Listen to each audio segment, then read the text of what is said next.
aquí en el SOAP. Buenas noches, señoras y señores. Advertencia en casos extraordinarios, y este es uno. Hoy van a ver ustedes un programa grabado previamente y no en directo, como suelen ser los habituales de La Clave. En las rarísimas excepciones, coincidiendo con alguna vacación del personal, Navidad, Semana Santa, etcétera, hay que grabar y no en directo, pero en lo único en que ustedes van a notar que el programa no es en directo es en que las preguntas, al no serlo, no las pueden hacer ustedes directísimamente, y que es la propia redacción de La Clave la que intenta, en fin, ser intérprete de lo que podrían ser sus curiosidades. El tema que esta noche nos ocupa es Napoleón en España, y no es por casualidad. Fundamentalmente porque el siglo XIX ha dado tanto de sí para intentar comprender o analizar lo que es el siglo XX. A veces incluso se ha abusado de esa supuesta proyección del XIX sobre el XX, pero en general lo cierto es que ha influido muchísimo y que conocer su historia es muy importante para conocer el desarrollo político y social del mundo en que vivimos. Curiosamente, además, el siglo XIX está muy marcado precisamente por eso, por la presencia napoleónica en España. Allá por 1807, el entonces príncipe de la paz, Godoy, del que hoy nos hablarán nuestros invitados seguro bastante, llega a un acuerdo con el emperador, y después de un tratado inicial, el Tratado de Fontainebleau, por el cual se ponían de acuerdo para repartirse Portugal en tres partes, lo cierto es que las tropas napoleónicas se presentan en España, me parece que eran 100.000 hombres, si no me corrigen hoy nuestros especialistas, y aquí se quedan. Y aquí empiezan las cosas no solo militares, sino políticas y al final de altísima proyección histórica. Y para hablar de todo ello contamos en primer lugar con un francés, con el profesor Claude Martin, que actualmente está culminando su libro Napoleón en España. Él es nacido en Orán, se licenció en Geografía e Historia en la Universidad de Argel, doctorándose en la Sorbona con una tesis titulada Los judíos en Argel, profesor de Historia en el Liceo Francés de Túnez. En los primeros años de la década de los 40 ejerce como periodista en Francia, ha sido redactor jefe de la revista La Legión en Clichy, editorialista y redactor jefe de L'Écho de la France en París, redactor jefe de la Politique Française en Vichy. Desde 1947 vive en España, donde es corresponsal del Eco de Orán. Fue profesor de francés, el corresponsal del Eco de Orán, fue profesor de francés en la Escuela Diplomática, en la Escuela Oficial de Periodismo. Yo tengo que añadir que ha sido profesor mío de francés precisamente en la Escuela Oficial de Periodismo, y en la Facultad de Ciencias de la Información. Entre sus obras de historia, Franco, soldado y estadista, Historia de la Argelia francesa, José Napoleón I, tradujo al francés el Cid de Menéndez Pidal. Profesor Martin, ¿usted ha encontrado alguna de ese tipo de reticencias que se dice que hay entre vecinos y especialmente entre franceses y españoles en todos estos años que lleva de residencia en España? Bueno, me parece que franceses y españoles se entienden bastante bien, no se conocen siempre bien. Me parece que los recuerdos de la invasión napoleónica son mucho más vivos en España que en Francia. En Francia hemos tenido otras invasiones y hemos un poco olvidado España. ¿Cuánto tiempo lleva preparando el libro Napoleón en España? Bueno, desde que estoy en España me he preocupado de la cuestión de Napoleón y de los afrancesados. He escrito el libro José Napoleón I, Rey intruso de España. Y estos últimos años he empezado a ocuparme de Napoleón mismo, porque al fondo es la misma documentación que sirve. Lo que me parece importante es que las ideas de Napoleón sobre España han variado. ¿Las ideas de Napoleón sobre España? Sobre España han variado y bastante. El primer documento que tenemos, que es muy poco conocido, es una relación que hizo cuando... Pero profesor, casi vamos a dejar esto entonces para el debate. Yo creo, es mejor, porque casi es entrar en el tema de fondo de la noche. Don Gonzalo de Fernández de la Mora ha sido ministro, es diplomático de carrera, director de la Escuela Diplomática, en fin, político en general, incluso estudioso de la política, teórico de la política, es académico de número de la Academia de Ciencias Morales y Políticas, autor de 15 libros, entre otros el famoso Crepúsculo de las Ideologías, Premio Nacional de Ensayo en el 65, que se sigue vendiendo, don Gonzalo, ya... Está en la 6ª edición española. En la 6ª edición. Pues hagamos propaganda de ello, hacer propaganda de libros siempre es bueno. Muchas gracias. Pensamiento español en 7 volúmenes, Premio Nacional de la Crítica. ¿Se conoce bien la historia del siglo XIX español? Yo recuerdo de mi época de enseñanza media, incluso de enseñanza universitaria, que al llegar al siglo XIX se solía precisamente desestudiar la historia, o por lo menos no estudiarla demasiado. A mí me parece que no se conoce lo suficiente, y es una pena porque, en fin, la historia siempre es maestra de la vida, pero la historia del siglo XIX español yo creo que es importantísima para no repetir en el siglo XX los errores que cometimos entonces. Deberíamos estudiarla más. ¿Y usted cree esto que hay proyección del XIX sobre el XX, es decir, que realmente sigue influyendo? A mí me parece que en el siglo XX hemos estado repitiendo con un rigor verdaderamente cíclico las etapas del siglo XIX. Es decir, somos un país que comete las mismas equivocaciones sucesivamente. A doña Carmen Llorca me parece que le han puesto el micro dándole unas vueltas a la silla y yo no sé si... No, yo estoy bien. ¿Está bien? Sí, muchas gracias. Doña Carmen Llorca es doctora en Historia, profesora de Historia en la Facultad de Ciencias de la Información, y hoy coinciden dos ex profesores míos, realmente. Fue también profesora mía de Historia en la Escuela Oficial de Periodismo. Diputada a Cortes por el Partido Alianza Popular, antigua o ex consejera de Administración de Radio y Televisión Española en representación del partido. ¿Y todavía cuál es la situación? Porque todavía no hay nuevo Consejo de Administración. Bueno, no hay nuevo Consejo de Administración. Estamos esperando la sustitución y el nombramiento de los nuevos consejeros, que se producirá, espero, en el mes de enero. Pero ya es, ahora como diputada, presidente de la Comisión Parlamentaria de Control de Radio y Televisión Española. Entre sus obras más recientes, Europa en decadencia, El Mariscal Basseny en Madrid, Isabel II y su tiempo, Las Cortes Españolas como representación, Discursos parlamentarios de Emilio Castelar, Las mujeres de los dictadores. ¿A usted le parece que la Constitución, no digo ya la de Cádiz, que saldrá hoy mucho aquí, pero la de Bayona, era realmente una Constitución progresista? Bueno, de hecho era la primera escrita, pero vamos. No se puede decir que fuese una Constitución progresista, en tanto en cuanto se considera que es una carta otorgada, en definitiva, y por tanto no se puede decir que sea una Constitución progresista, aquella que no ha sido hecha por los representantes de un pueblo al cual va dirigida. Pero, sin embargo, sí era la primera Constitución, y en ese sentido, pues Napoleón Bonaparte consideraba que había dado al pueblo español una Constitución frente a un régimen que no le había concedido ningún tipo de representación. Tal lo consideraba Napoleón Bonaparte. Pero ciertamente es una Constitución que no fue nunca aplicada y que, por tanto, es un punto de partida, nada más, en el periodo constitucional español.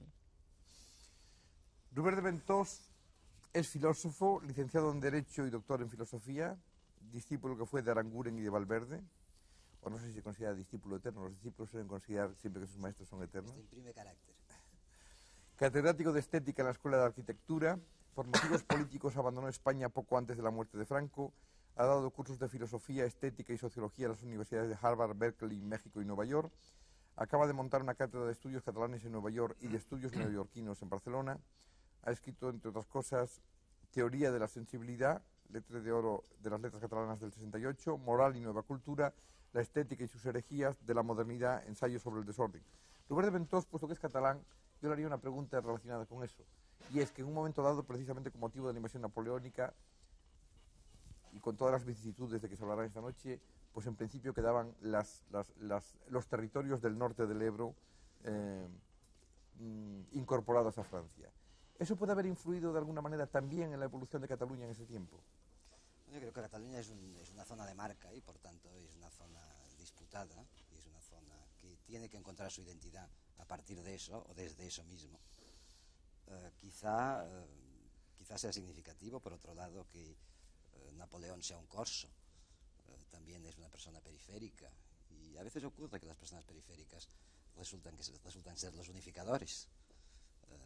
Se ha dicho incluso ahora que en Estados Unidos, por ejemplo, los más nacionalistas resultan ser los italianos, que es como la última etnia que se ha integrado. La que no se ha integrado todavía es la hispánica y la negra, por ejemplo. Incluso en los telefilmes, los jefes de policía siempre se llaman nombre italiano. En este sentido, pues es un corso el que hace la unificación y hace la expansión francesa. Son los italianos los nacionalistas y es posible que el centro del centro en España lo hagan los catalanes, según dice alguien. Y ahora también hay cuestiones con los corsos que los catalanes verán de cerca probablemente. Héctor Vázquez de Azpiri es asturiano, lo digo porque eso también imprime carácter, como decía hace un momento. Escritor, novelista, premio Alfaguara, finalista del premio Nadal.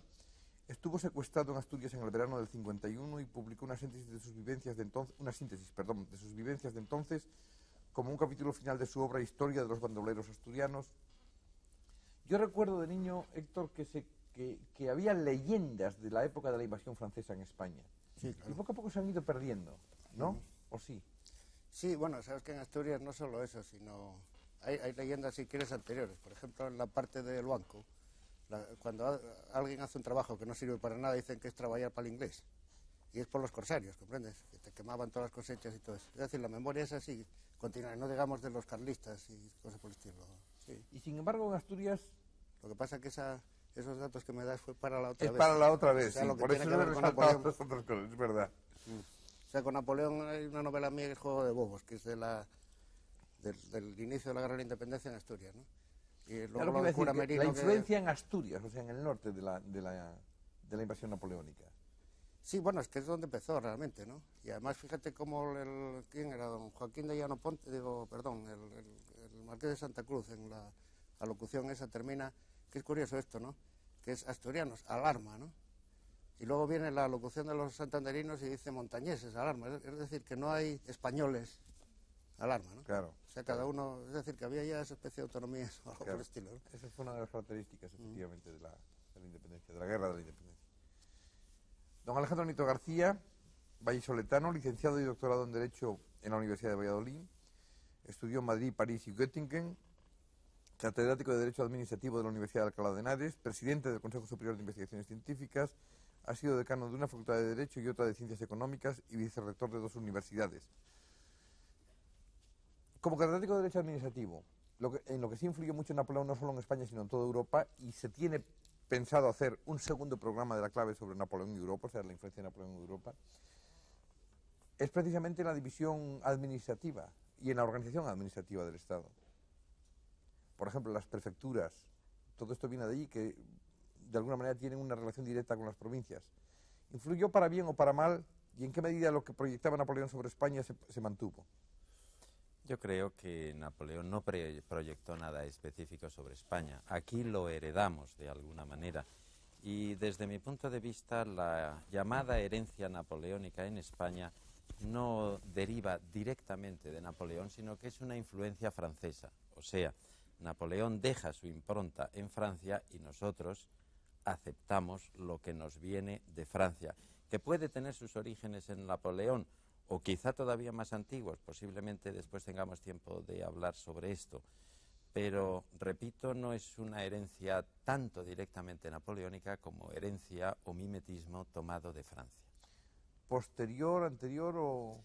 Por supuesto, muy posterior. O sea, mientras está Napoleón, su influencia aquí desde el punto de vista de la administración y del derecho es muy pequeña, incluso mínima, porque no estaba España en aquellos momentos para grandes pensamientos de reordenación del derecho. Bueno, pues lo mejor será que veamos la película para entrar en materia y después en coloquio. Hasta entonces.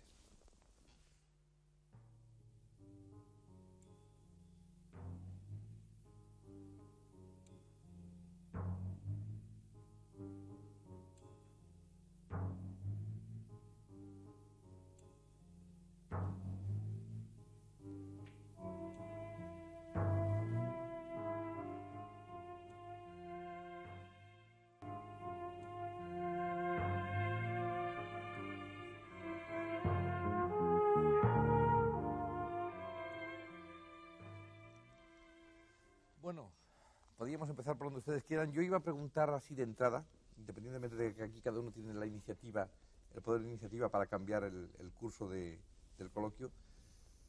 Yo iba a empezar a preguntar, ¿qué España es aquella de primeros del 19, de los años 1800? ¿Qué España es aquella del final de Carlos IV y de Napoleón en Francia? ¿Quién quiere entrar en ese tema? ¿O hago alguna pregunta concreta? Yo creo que Carmen Yorca. Carmen Yorca, pues Carmen Yorca. ¿Y por qué? Y por supuesto aquí cada uno puede interpelarse, interrumpirse, que etc. se puede resumir casi en una España de curas y mendigos. O sea, si ves las cartas de Jovellanos a Antonio Ponce y todas esas cosas, ¿no? Es un poco patética, ¿no? Hombre, me parece, poco... con ser correcto, un poco exagerado. Curas mendigos y jovellanos que les observa. Como mínimo ya tenemos el tercer elemento, los ilustrados que miran esa sociedad extraña. Bueno, yo creo que también es un poco excesivo. Es una España que evidentemente es pobre, pero que sin embargo tiene una serie de personajes que son enormemente importantes en la intelectualidad española, o como pudiéramos llamar, en ese mundo de afrancesamiento que se está produciendo bastante antes de que llegue Napoleón Bonaparte. Luego vendrá el aspecto político de la cuestión, y que lo utilizará precisamente Napoleón Bonaparte, porque sobre esa situación política de España él cree fácil el sustituir a una dinastía por otra dinastía, por la suya, tema que llevaba él en la mente y que lo había aplicado a las demás naciones europeas, en que había colocado a miembros de su familia, porque tenía hacia España no un proceso o un fenómeno de regeneración de España, que era, digamos, la segunda causa o el segundo aspecto de Napoleón Bonaparte con respecto a España. Él lo que quería era quitar a los Borbones de España, y se lo dijo clarísimamente a Escóiquiz cuando le dice: canónigo, yo tengo necesidad de sustituir a los Borbones en España porque es el bien de mi casa y de mi imperio. De manera que precisamente la situación política española le va a dar pie a ese error en que cree positivamente que nos va a traer una regeneración a través de la Constitución, a través de una serie de reformas, de una organización administrativa, y que va a tener el pueblo con él. Y ese es su punto de partida de error, es decir, cómo el pueblo rechaza precisamente la invasión de Napoleón. Y eso es un dato importantísimo, hasta el punto que Napoleón reconocerá en Santa Elena que el pueblo español colectivamente se portó como un hombre de honor.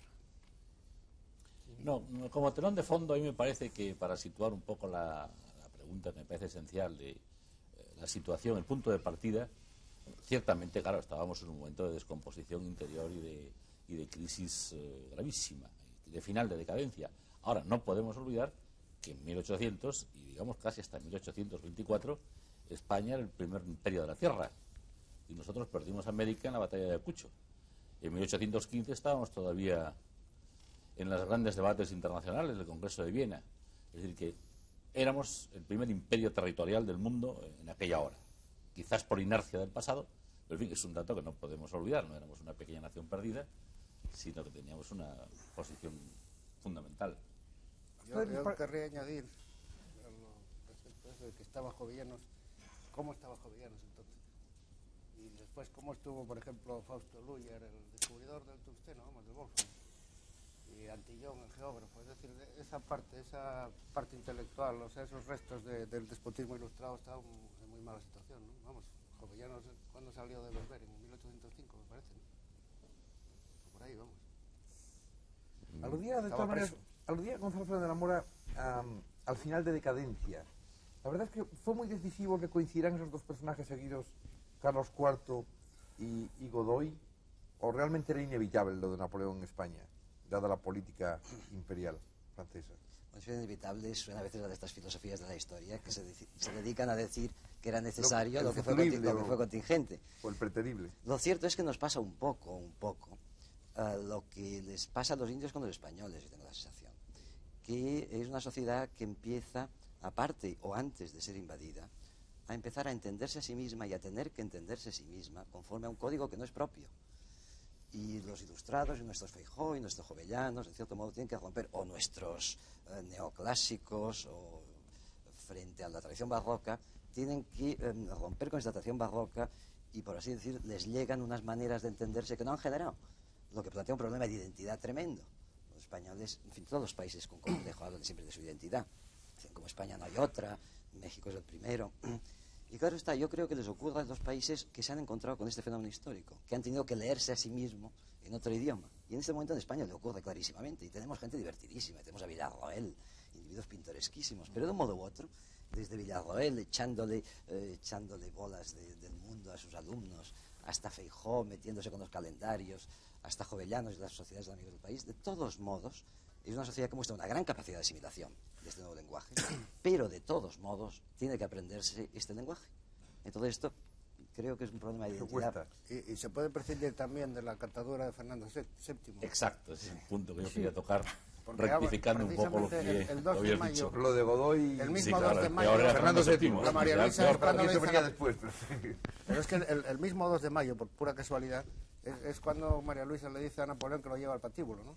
a aquel marrajo cobarde, como lo llamaba, ¿no? Y regalo de un fraile del Escorial, como decía también María Luisa. Yo creo que el peor era Fernando VII, luego Carlos IV y el menos malo era Godoy. Sí. Lo que demuestra que no hay que, Fernando hay que VII desear demasiado en política, no habrá es que un desear personaje demasiado. verdaderamente siniestro. Vamos. Por ejemplo, el Tratado de Fontainebleau, que realmente, por lo menos formalmente, es lo que desencadena el asunto. ¿Eso era evitable o no era evitable? ¿Y qué papel jugaba Godoy? ¿Qué pretendía con ello? Bueno, esto es un futurible, claro, la inevitabilidad del pasado. Pero, en fin, jugando a eso, que me parece un poco de juego, yo me pregunto, y quizás aquí hay expertos en el tema, si aunque hubiéramos tenido otro régimen, una Europa que ningún país realmente se salvó de la oleada napoleónica, si nosotros hubiéramos tenido aquí a Olivares, en fin, un gran político, en vez de los que teníamos, si hubiéramos podido evitar, en fin, la confrontación con Napoleón en aquella época. Creo que hubiera sido muy difícil. Yo no lo sé. Es probable que no se hubiera podido evitar. Es probable que se hubiera podido evitar. Hay dos hechos. El hecho dinástico, los Borbones en España, es lo que le hace atractivo a Napoleón Bonaparte ocupar la nación española, precisamente porque quiere colocar a un miembro de su familia. Le está cambiando el orden europeo. Cuando en Tilsit ha ordenado el territorio europeo con Alejandro I de Rusia, sabe que en definitiva el Oriente es un territorio vedado, que a un cierto punto no puede atravesarlo, pese a que sentirá siempre la atracción del Oriente, como al comienzo de su carrera la ha sentido cuando se ha marchado en la expedición a Egipto. Con respecto a España, yo pienso que con la dinastía Borbón o sin ella, siempre Napoleón Bonaparte hubiera intentado entrar en España por una cuestión de política internacional. Y ahí están las palabras de Talleyrand, que dice, refiriéndose primero a la dinastía de los Borbones y después a que desde los tiempos de Luis XIV, en que ha luchado por España, consideran siempre a España como una nación aliada de Francia, casi como por obligación. Y en España, en ese proceso, ha liquidado un imperio del que Francia quiere ser de alguna manera beneficiaria. Es muy probable, pero pienso que tanto España como Rusia eran dos naciones un tanto a trasmano de toda la proyección napoleónica, que siempre va encaminada por las mismas rutas. Es decir, si se miran las coaliciones de Napoleón Bonaparte en Europa, bueno, pues son dos expediciones a Italia, diversas expediciones a Austria, a Alemania. Siempre es un hombre que camina por los mismos territorios europeos, por los mismos caminos de Europa. Venir a España para él era algo en lo que no contaba y en lo que posiblemente no hubiera pensado jamás en venir. Bueno, hubo varias posiciones de Napoleón sobre España. Les decía antes, el primer documento sólido que tenemos es de 1794, cuando era joven general a 25 años. Escribía a la convención por el hermano de Robespierre, proponiendo un plan de invasión de Italia, diciendo, hay un ejército en los Pirineos que no entra en España.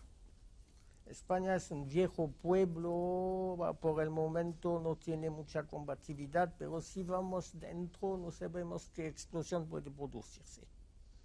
En consecuencia, aconsejaba de poner tropas más en Italia, lo que le interesa más porque estaba en el ejército de Italia también. Pero es la primera idea de Bonaparte. Segundo, cuando recibe el consulado, recibe la Alianza Española. Carlos IV había hecho la paz de Val y después se había aliado con la República Francesa, que había guillotinado a su primo. Esto fue probablemente el error primero de España, porque podía salir de la guerra con Inglaterra, pero no. Y las tropas del Marqués de la Romana, por ejemplo. ¿Cómo? Los del Marqués de la Romana, las tropas del Marqués de la Romana.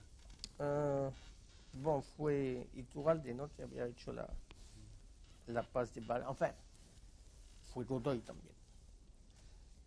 Y entonces, durante varios años, hay alianza franco-española. Al principio, Napoleón espera algo de España, en Italia, porque había los Borbones, y después sobre el mar. El Mediterráneo debe ver las escuadras españolas y francesas combatir la inglesa. Pero esto es decepcionante, ya te llega a Trafalgar. Y entonces considera que España es una aliada poco útil. Pero después de Tilsit queda la guerra con Inglaterra. Tiene esta idea heredada del directorio del bloqueo continental. Por eso hay que cerrar las costas de Europa. Las costas, perdón. Y España no lo hace muy bien. Entonces viene otra idea, las de controlar las costas españolas del norte. Y viene a esta idea de tomar el norte de España dando en compensación a Portugal. Y así se hizo el Tratado de Fontainebleau. Está bien esa interpretación, vamos, como punto de, por lo menos, de discusión. Bueno, lo que ocurre es que claro, se puede hacer historias, como dicen, más frías o más calientes.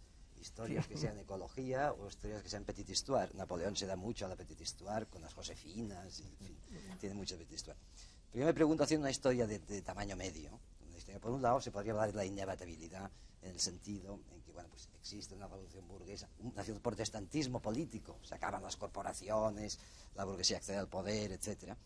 Y protestantismo político también en otro sentido, en que un filósofo, Fichte, hablaba precisamente de Napoleón. A los filósofos les ha seducido siempre Napoleón, a los filósofos del momento les parecía que era la encarnación de la historia y esas cosas. A Hegel, sobre todo.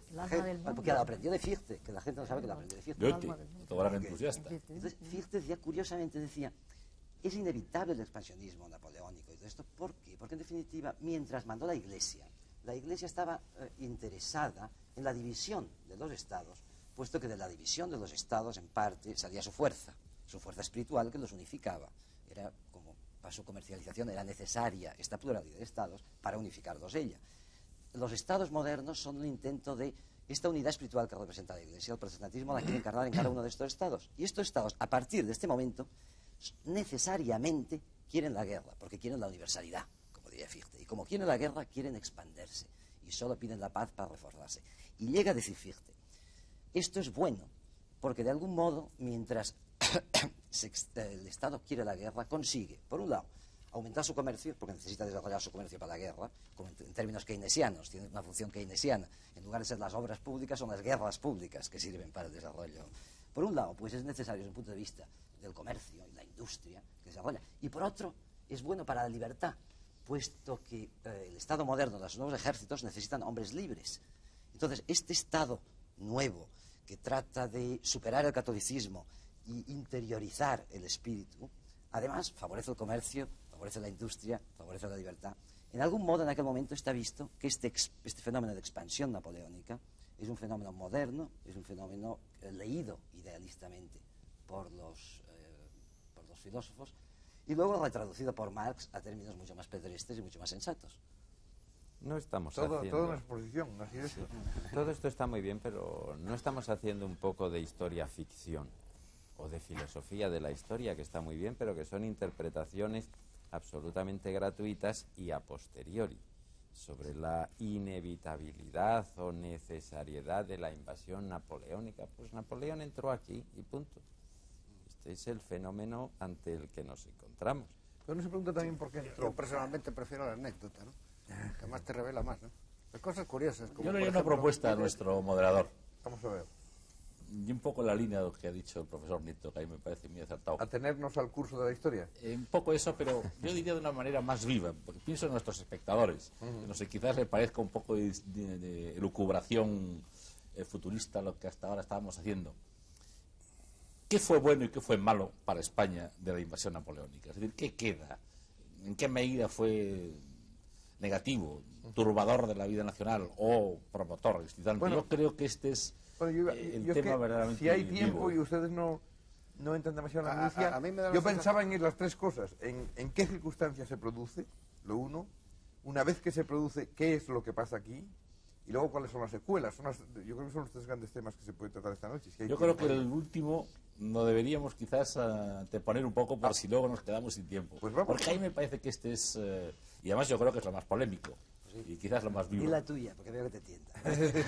Pues vamos con ello, venga. Te vamos asumo. con las secuelas. Y el orden es lo mismo. Esto es una tertulia. No, por lo tanto, no hay guión. O sea, a mí me parece que la dialéctica es lo que tiene un poco más de vida. En fin, yo aunque creo que Pues vamos con las secuelas. en el fondo debe estar muy cerca, pero yo empezaría con no con una discrepancia, pero sí con una matización. Yo creo que la huella de Francia en España en el siglo XIX es arrolladora, creo que es inmensa. En las instituciones, en las ideas, en fin, en el estilo, en las modas, en la vida pública, en la vida privada y en nuestra situación internacional. Que esa influencia, yo estoy de acuerdo con lo que ha dicho el profesor Nieto, esa influencia, sobre todo en el campo institucional y jurídico, se produce cuando, en gran medida, también esto habría que precisarlo, porque en gran medida, cuando Napoleón ha desaparecido del mapa, es decir, después del Congreso de Viena. Pero inmediatamente esa influencia es napoleónica. Nosotros, por ejemplo, recibimos el Código Civil, ¿cuándo? Cuando ya está en los inválidos hace muchos años el cadáver de Napoleón. Pero claro, lo recibimos a través del Código Napoleónico, que es napoleónico, el Consejo de Estado, etcétera, la reforma fiscal, la reorganización administrativa, la Universidad Borbónica, el constitucionalismo. Yo creo que cada tema de estos es para hablar largamente. Todo esto, en el fondo, el señor que lo pone en marcha en Francia y en Europa es Napoleón. Y luego nosotros lo recibimos. Aquí a mí me parece que la influencia de Napoleón... ¿Y los exiliados en Londres no le dan ninguna importancia? ¿Los exiliados españoles? Sí, los españoles en Londres. Bueno, pues todo esto... Bueno, los toda aquella exiliados, gente, ¿no? bueno, yo creo que lo que nos viene de Inglaterra es mucho más importante que lo que nos viene de Francia. Sí, no. Además, la gente, casi todos hablan francés. Entonces, yo creo que este es el punto en el que yo creo que se podía decir que ha sido un señor que ha tenido una influencia benéfica, otros pueden decir que no lo ha sido, o que no ha sido parcial. ¿Qué es lo que el revulsivo napoleónico provoca en España en el siglo XIX, que yo creo que es casi toda nuestra historia, está un poco... ¿Quiénes eran los liberales, por ejemplo, y quiénes eran los serviles? Es decir, ¿qué significaba aquello? La verdad es que de todas estas influencias extranjeras en España son todas reaccionarias y tirando a feroces, vamos, desde Napoleón incluida y los 100.000 hijos de San Luis, y si quieres hasta la no intervención del año 36. Yo creo que para España nunca le vino bien la ayuda exterior, ¿no? Desgraciadamente, ¿no? Lo que es curioso es que es un momento en el que te dicen, te llega la libertad desde fuera también una vez más. Es como te digan, sé libre, que la reacción a veces puede ser Dios me libre. También es una experiencia curiosa y además, en cierto modo, una paradoja. Bueno, paradojas que se han producido luego muchas veces, que son pues estas liberaciones ideológicas que se exportan desde un punto de vista guerrero. Hay una cierta contradicción lógica entre el proclamar la libertad y el expanderla desde un punto de vista guerrero. Entonces luego, en lugar de la libertad, será una clase social o la nación. También es un momento en que la idea de nación adquiere una fuerza. ¿No creéis, Carmen? Sí, sí. No, yo es que... Y bueno, y luego la idealización de la guerra. Yo creo más en los desastres de la guerra de Goya, por ejemplo, que todas las pinturas de historia, ¿no? Fue más así, yo creo. Sí, no, yo pienso que, de acuerdo con lo que estaba diciendo Gonzalo, me parece que todos tenemos razón, porque la personalidad de Napoleón Bonaparte es de tal naturaleza rica en imaginación, en acontecimientos. No pienso una cosa que no la ponga en práctica inmediatamente. Hay un hecho real. Es que el Congreso de Viena no hubiera existido si Napoleón Bonaparte no hubiera modificado a su manera el mapa de Europa. Es un hombre que ha querido crear una unidad europea con una capital que fuese París, con una segunda capital que hubiera podido ser Roma, pero en definitiva es el hombre que se ha imaginado una Europa y que ha trastocado todo lo existente, todo el antiguo régimen. Entonces, una vez vencido, los que quedan en Europa quieren reconstruir una Europa distinta y en Viena pues han recompuesto un mapa de Europa con unas características especiales, con una situación de reacción. Incluso llega un momento en que las ambiciones son de tal naturaleza que hasta el mismo canciller de Austria, Metternich, llega un momento que dice, yo no quería hacer desaparecer a Napoleón Bonaparte, solamente quería recortarle las alas. Pero en fin, sobre esa desaparición de Napoleón Bonaparte, sobre esas ambiciones desatadas, todo el mundo quiere coger algo que no le pertenece o que quiere que le pertenezca en el futuro. Y sobre ese espectro de la guerra, en que Europa ha salido tan cansada de la guerra, que evidentemente quieren establecer una paz, y esa paz que se va a basar sobre todo en lo del Congreso de Viena, en esa figura Metternich, un orden nuevo, la paz, y que en definitiva encierra también una reacción en Europa importante, importantísima reacción, la Europa de los congresos, la nueva idea de la intervención en los pueblos cuando estos se sublevan contra el jefe de Estado. Todo esto es importantísimo y todo nace de Napoleón. Si Napoleón no hubiera existido, la evolución de los pueblos hubiera producido, que duda cabe, pero hubiera sido distinta. Y esa forma en que se producen, pues corresponde a Napoleón Bonaparte. De manera que ese protagonismo yo creo que se le debe, para el bien, para el mal, para el análisis que se ha hecho, y se ha hecho tantos análisis sobre Napoleón Bonaparte, que hace un momento comentábamos que la bibliografía sobre Napoleón Bonaparte es solamente superada por la bibliografía sobre la guerra de España. Es enormemente importante, basta porque Napoleón Bonaparte es sorprendente, constantemente sorprende, y sigue permaneciendo su figura, ha tenido sus imitadores, es decir, cuantísimos dictadores del siglo XIX y del siglo XX no están mirando a Napoleón Bonaparte. Yo recuerdo una de las frases más importantes de Napoleón Bonaparte que decía: mis generales ven demasiadas cosas, mi talento es ver claro. Y a bastantes años de distancia, Hitler dice: mi talento es simplificar. Parece que sea un complemento de la frase de Napoleón Bonaparte. Entre ver claro y simplificar hay un mundo de distancias importantísimas en el orden de la interpretación política. ¿Qué le pasa lo que decía antes Gonzalo, ¿no? O sea, que no querían acabar con el imperio de Napoleón, igual que Hitler no quería acabar con el imperio inglés, por el tremendo vacío que se produce. Yo quería cambiar de tercio en plan asturiano. Muy bien, pero entonces, porque me parece que es en el mismo tercio, el Nieto yo creo que quería decir algo de lo que estaba diciendo también. Yo volvía a disentir, perdóname Carmen, que habíamos vuelto a caer en las filosofías, entre comillas. Si Napoleón no hubiera existido, ¿qué hubiera pasado? Si Napoleón hubiera medido 4 centímetros más, ¿qué hubiera pasado? Yo no sé hasta qué punto... Bueno, algo habrá que hacer de interpretación, porque si no solo vamos a darle de historia. No es interpretación, es ficción retroactiva, o sea, lo que suele entenderse por historia-ficción. No, quiero decir que no es historia-ficción, verás. Lo que quiero decir es que existe el Congreso de Viena y que eso se produce por Napoleón Bonaparte. Eso es un hecho real. Duda, claro. Eso es un hecho real. Eso cambia la historia contemporánea. Podemos interpretar efectivamente, el mundo. Eso es un hecho real, pero la idea europea de Napoleón, pues no sé hasta qué punto es un hecho real, porque si Napoleón soñaba más o menos con una idea europea, tenemos un experto en Napoleón que podría confirmarlo o no, pues aquello del sacro romano, imperio germánico, pues esto es una idea que ya es milenaria. Por ahí podemos estar discutiendo toda la noche y 3 o 4 noches más. Sí, independientemente de que habría que acercarlo lo más posible a España, que es el título del programa. A eso te iba. A ver, vamos. Antes quisiera observar algo. Antes de Napoleón hay la Revolución Francesa. Napoleón es el que prueba de poner un punto final a la revolución, pero durante 7 años ya se había hecho la guerra de propaganda revolucionaria, se había ido a traer las ideas francesas, que eran de verdad inglesas, pero se ha ido a traerle en Alemania, en Italia, creo que es Barrère que decía: hay que jacobinizar toda Europa. Napoleón ha continuado esto, de manera que cuando se hablaba de constitución, de derechos humanos y todo esto, es anterior a Napoleón.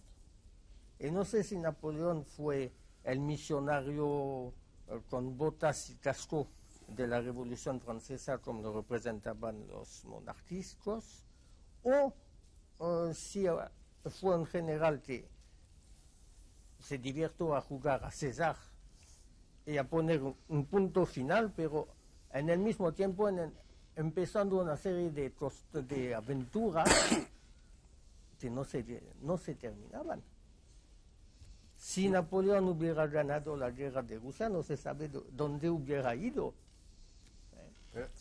Bueno, lo que sí podría ser, y podríamos ser acusados por Alejandro de hacer historia, si dijéramos que luego de una revolución o tiene que haber represión o tiene que haber expansión, esto sí sería historia. Pero en cambio, me parece que lo que sugería Carmen, al lado del problema del Congreso de Viena, es también el hecho de que el fenómeno Napoleón es irreductible. Y da gusto a veces ver que las filosofías de la historia se chocan con un señor que era así y se inventa la guerra total y descubre que la información es el fenómeno fundamental en la guerra y se inventa el espía, pues se inventa el espía, utiliza el espía y sabe que hay que atacar los centros neurálgicos informativos del ejército enemigo y sabe que la guerra no es un problema de conquista territorial sino un problema global y Clausewitz luego lo escribe.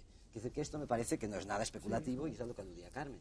Bueno, pero ya puestos a acusar, te voy a acusar a ti, si me permites, pues de ver la historia desde la perspectiva de Carlyle, la historia hecha por los grandes héroes, que es una visión válida. A mí personalmente me gusta más la visión que acabamos de oír del señor Martin, que Napoleón, cierto, es un héroe de pequeña estatura, pero de estatura histórica gigantesca, pero es un eslabón más en una historia que arranca de mucho antes. Y me parece que para los historiadores modernos, desde el punto de vista ideológico y de lo que hizo, pues Napoleón fue un jacobino muy a la napoleona, pero desde luego fue un jacobino. La historia de Napoleón empieza mucho antes, y desde el punto de vista administrativo y de instituciones, pues desde hace 100 años, vamos a decir, desde Tocqueville, sabemos que Napoleón pues fue una pieza más, que Napoleón cogió la herencia borbónica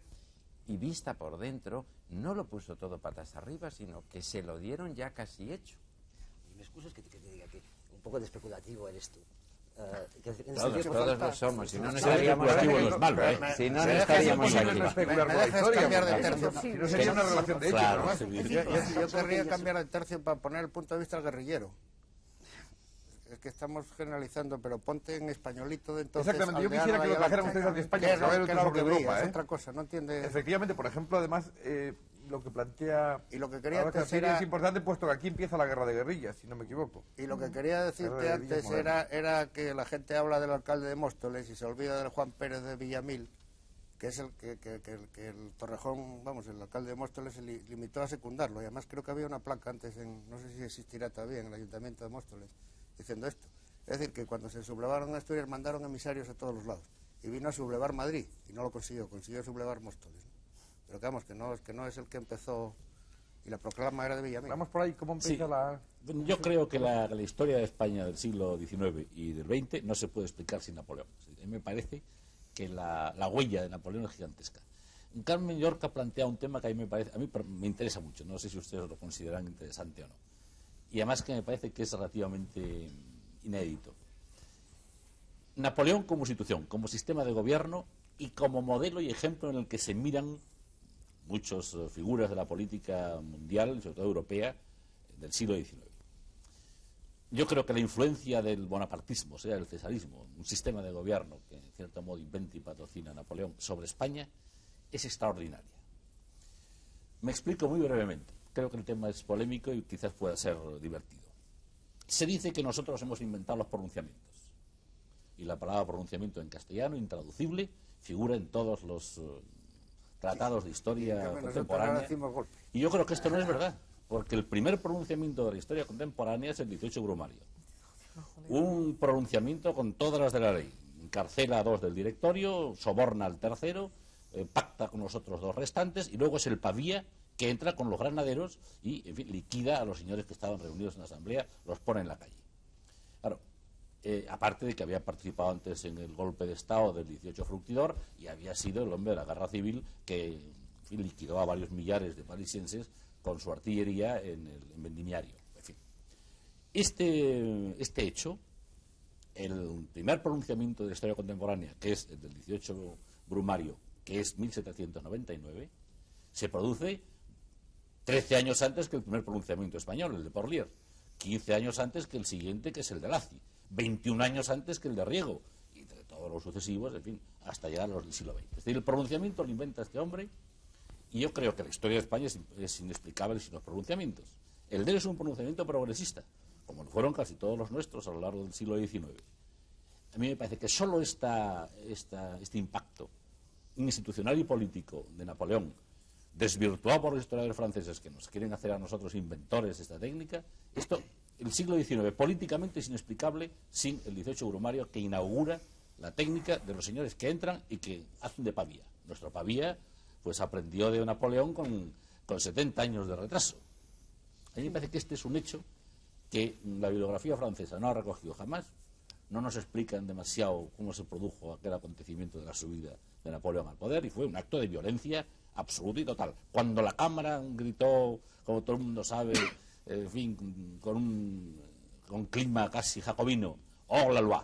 Es decir, que era la guillotina para el señor Napoleón, el señor Bonaparte salió y dijo: señores granaderos, entren ustedes aquí, y a estos que me quieren poner la guillotina yo los liquido. Así llegó al poder. El consulado se estableció de esta manera. La violencia más total y el pronunciamiento más absoluto. Siguieron las dos cámaras, tengo entendido, ¿no? Las dos cámaras siguieron. Primero los 500, bueno, claro, Luciano Bonaparte, que era su hermano, era el presidente de una de ellas, y cuando aprobaron la ley del consulado, no me acuerdo, pero en fin, de los 500 quedaban 60 señores allí, que son los que estaban comprometidos, y que fue una ficción para consolidar, digamos, el consulado. Tendría esta dimensión de ficción, quizá, ¿no? Yo creo que sí, claro, porque de sobre digo 500... cuanto menos, de nada menos que ficción. Sí. No digo nada más que ficción, de nada menos que ficción. Es Frente decir, al los 500 eran 500. Y creo que cuando Luciano los reunió, después de que los granaderos habían echado a los demás, pues eran 60 señores los que dijeron: ahora votamos la legalización del golpe. ¿Y en España quiénes se levantan? Porque estamos, luego no va a haber tiempo para hablar de España. Se levanta todo el pueblo, para empezar. O sea, quienes se levantan en España son diferentes de, digamos, socialmente hablando, que los que hacen la Revolución Francesa. Todo el pueblo. Sí, sí, Aquí se levanta todo el pueblo. es popular. Hay una unificación. No, todo el mundo no. Había gente que tragándose su amor propio, su amor nacional, se daban cuenta de que los invasores tenían unas ideas y un sistema mucho más aceptable que el nuestro.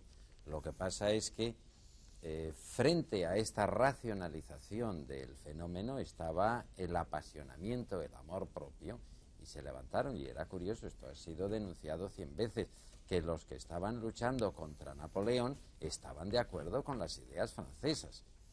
Sí, no, y la prueba es cómo se cargaron a Porlier y a Lacy y en fin, a todo el mundo, ¿no? Después, Bueno, creo que hubo los afrancesados.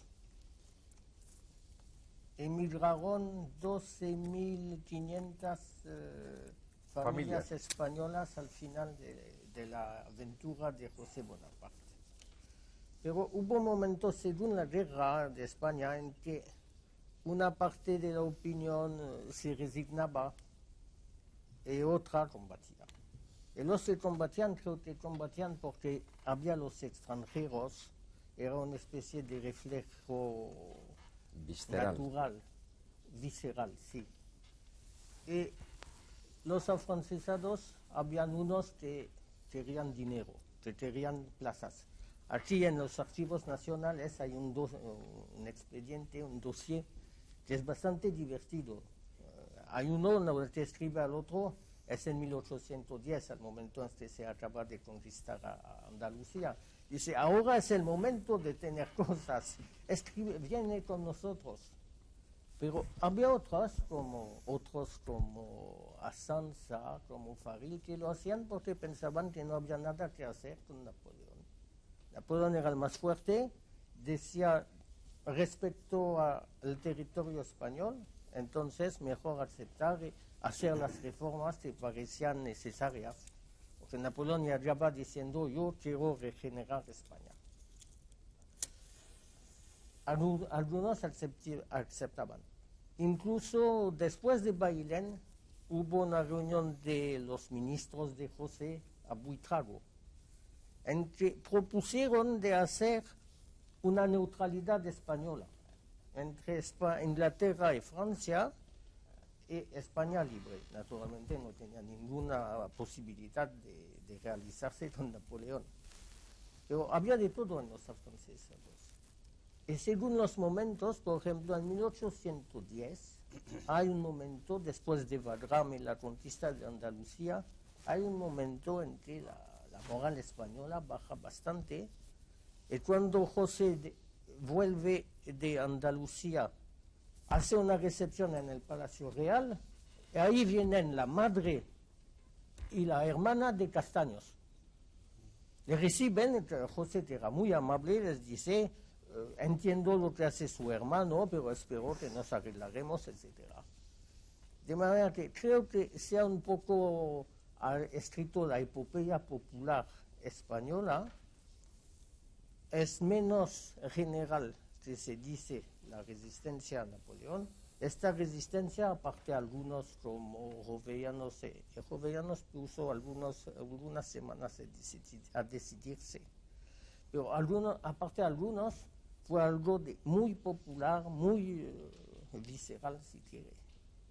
Sí, aunque nos duela reconocerlo, o duela a algunos reconocerlo, esta guerra fue, como casi todas, una guerra civil. Había españoles en los dos bandos. Lo que sucede es que como ganó un bando, pues todos se apuntaron a posteriori al bando que había ganado, y luego está la conciencia colectiva de olvidarnos de que habíamos estado colaborando y muy a gusto con Napoleón. El pequeño pueblo, el que veía el gabacho con sus sables, sus plumeros, etcétera, no quería aceptar esto. Pero seguramente también existe, que es el primer ejemplo, o un ejemplo cuanto menos, de una especie de crisis de conciencia característico que luego se ha producido tanto con los internacionalismos. Cuando se supone que hay un país que encarna un periodo superior de la historia, o que encarna la superación de la lucha de clases, o encarna la libertad, y entonces ocupa mi país, y me encuentro con un problema de conciencia entre si estoy con la historia o estoy con mi pueblo. Y esto es un tipo de dilema propio de guerras ideológicas, porque antes, cuando Sánchez Ferlosio hablaba que hay monoteísmo y politeísmo, en el sentido que el monoteísmo es una guerra en la que yo digo, mi Dios es más fuerte que el tuyo. Mientras que en el monoteísmo yo digo, mi Dios es el tuyo, cosa muy distinta. En un caso yo pretendo que yo te soy más fuerte, en el otro pretendo que yo encarno algo, encarno la verdad. Y es cierto que estamos en nuestro siglo aún en este mismo problema. Problema que hay individuos que, además de representar un país o una nación o un pueblo, parecen encarnar un estadio superior del desarrollo productivo. Entonces se plantea un problema de conciencia a los habitantes de otros países sobre si estar con la historia o ser de su país. Es lógico, por otra parte, que en España sea el pueblo llano, como se ha dicho tantas veces, el que en cierto modo haga la resistencia, porque el hombre culto está tocado de afrancesamiento, como en otro tiempo podía estar tocado de marxismo-leninismo, en otro momento podría estar tocado de fascismo, que duda cabe, de fascismo. ¿Era tan lineal como eso? ¿Los cultos eran afrancesados y el pueblo llano no?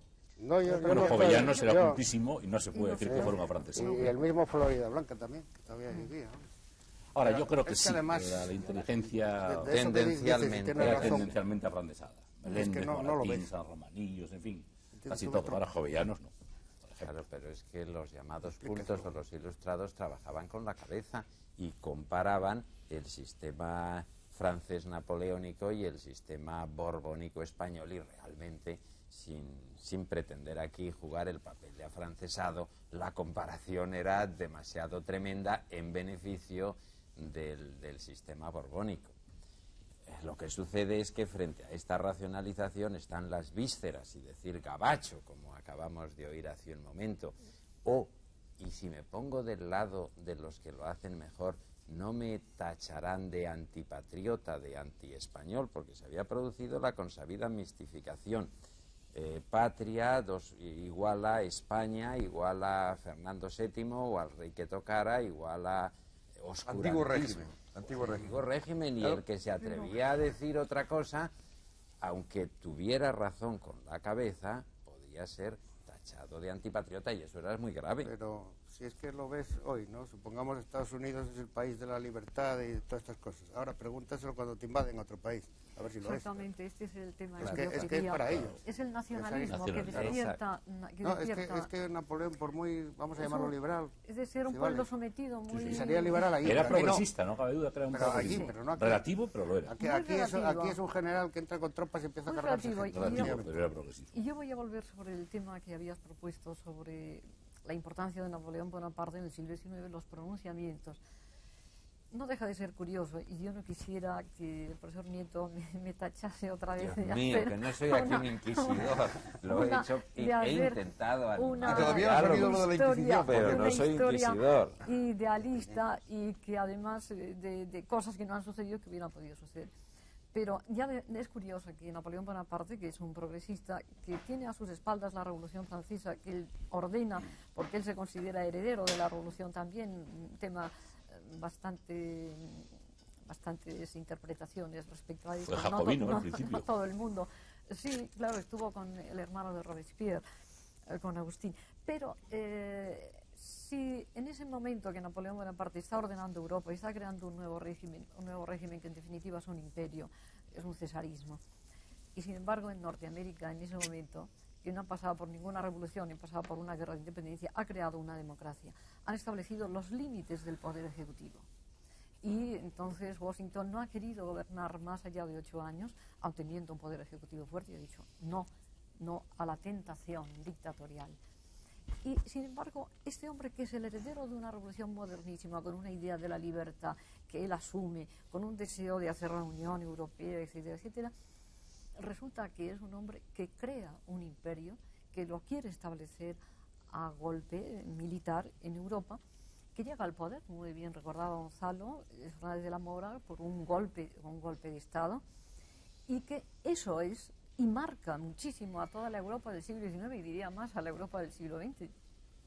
Pero, ¿de qué manera? Y eso sí que es trascendental, y eso sí que es importantísimo. Esa falta de modernidad en la capacidad de Napoleón Bonaparte para haber creado un Estado moderno. No lo hizo. No, pues que los historiadores franceses han insistido hoy día sobre todo que si se mira el catastro, esta historia un poco catastral y esta historia de archivos, resulta que con la Revolución y con Napoleón las líneas de transformación siguen iguales, que no se produce ningún cambio sismográfico significativo, sino que es un poco la continuación. Y Tocqueville, que precisamente en su experiencia en América insiste que en definitiva lo que han hecho ha sido reforzar el jacobinismo, no ha sido más que reforzar la tendencia del antiguo régimen al centralismo. Exactamente. Es decir, esta es la misma idea que tiene la Revolución Francesa. Cuando empieza, lo que quiere reformar del antiguo régimen es el hacer la división de poderes. Lo divide, la Constitución del 91 es en la que se establece la división de los poderes. Después, la Convención le da miedo al Ejecutivo, y en definitiva lo que hay es un poder legislativo que asume todos los poderes, incluido el Ejecutivo. Después tienen menos miedo y se dan cuenta que es imposible, llegan al directorio, 5 señores que dirigen el país. Después el consulado, 3 señores, en vez de 5, 3, para llegar al imperio en que Napoleón Bonaparte tenía muchísimo más poder ejecutivo del que pudo tener Luis XVI. De manera que esa evolución en torno al poder ejecutivo que tiene la Revolución Francesa, cómo se cierra, cómo la cierra Napoleón Bonaparte asumiendo la totalidad de los poderes. Bien, es verdad que da muchísimas constituciones, sí, todo eso es cierto, pero el poder suyo es impresionante y ha marcado toda la historia contemporánea de Europa por lo menos. Yo lo que voy a decir ahora no lo digo con satisfacción, porque me siento muy español y muy nacionalista en ese sentido, y tradicional, pero lo digo porque me parece que es la realidad y es un hecho. Yo creo que es casi imposible, y aquí hay un experto en derecho administrativo y en instituciones, es casi imposible abrir una zanja en casi ningún punto de la organización del Estado español del siglo XIX sin que inmediatamente nos encontremos la huella directa o indirecta de la operación napoleónica. Yo quiero, por ejemplo, poner 3 o 4 hechos. El constitucionalismo. Nuestro constitucionalismo viene de Bayona, como tú decías hace un momento. Los pronunciamientos, como decía un segundo, vienen de Napoleón. Pero vayamos a temas más concretos. La desamortización. Esto es un eco de una operación que también era una operación francesa. El concordatismo, todas las relaciones con la Santa Sede. Está planteado, los primeros concordatos, es el tema napoleónico. La reforma fiscal, por ejemplo, de Montt. La reforma fiscal de Montt es en gran parte la traducción de los decretos de la Convención y luego después de la reforma fiscal hecha por Napoleón. La reforma provincial de Javier de Burgos es el eco de todo el problema de las prefecturas y la reorganización departamental que hizo Napoleón y que cambió. La universidad napoleónica que hemos tenido frente al antiguo autónomo y tradicional durante el siglo XIX. Es decir, yo pregunto, en las instituciones, la administración, la profesionalización de la administración, la política presupuestaria, el ejército. Cuerpo de ejército es una invención de Napoleón. Divisiones, brigadas, regimientos, compañías es una invención napoleónica. Yo me pregunto en qué punto que nosotros abramos una zanja en el siglo XIX español y en gran parte de Europa, no nos encontramos con decir, mire usted, don Napoleón Bonaparte. Esto es lo que a mí me parece que es verdaderamente trascendental, en parte trágico, que nos costará muchísimo reconocer. Se coge uno de los manuales de historia de Hacienda, la gran reforma de don Alejandro Montt. Perfecto, fue un hombre colosal porque tuvo el impulso político de hacer eso. Pero deme usted los decretos del año 89 y los decretos del año 9 y del año 10 franceses. La unificación de los consumos, etcétera, etcétera. en casi cualquier punto en donde uno... El sufragio censitario, claro, de la Carta Real, ¿de dónde nos llega todo esto? Pero eso no puede ser nada más que influencia francesa, no precisamente napoleónica. O sea, indirectamente napoleónica, pero es decir, no fue influencia de la estancia de Napoleón aquí, vamos. De la estancia de Napoleón. Eso, Bueno, influyó algo, se pero influyó claro, la cultura francesa, la irradiación administrativa. Bueno, el Instituto de Francia, en fin, las academias, aunque las nuestras muchas son del siglo XVIII, pero el eco es influencia francesa. verdaderamente enorme, claro. El principio de las nacionalidades aplicado a Hispanoamérica. ¿De dónde ha venido todo esto? Me hubiera gustado que hubiera sido al inverso, es decir, que pudiéramos haber hecho en Europa lo que Napoleón hizo con nosotros, como lo hicimos en América. Pero el siglo XIX nuestro siglo XIX es un eco de la política napoleónica en la gestión del Estado, en cualquier institución. Yo preguntaría ahora, la administración, el Consejo de Estado, por ejemplo, es otro ejemplo, incluso los reglamentos de nuestros parlamentos, pues es tremendo. Bueno, no digamos del Código Civil, la ley de enjuiciamiento civil, la ley de enjuiciamiento criminal. Todo esto, si ponemos a dos columnas, la legislación francesa, napoleónica y posnapoleónica, y la nuestra, si de esto lo quitamos, no podemos explicar nada. Es decir, él liquidó de una manera total las instituciones del Estado tradicional, o casi total, y las sustituyó por las instituciones que él había puesto en Francia, de las cuales muchas yo creo que eran superiores en nivel de racionalización.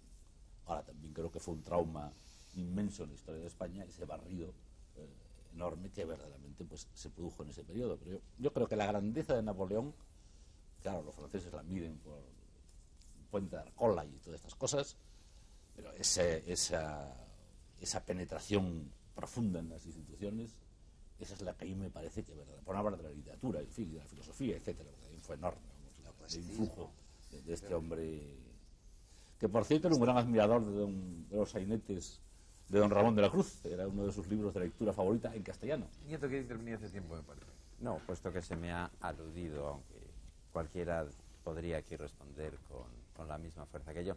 En líneas generales creo que esto es correcto, pero con dos matizaciones bastante importantes. Una, que ha quedado ya puesta aquí de relieve, que no es tanto Napoleón como Francia.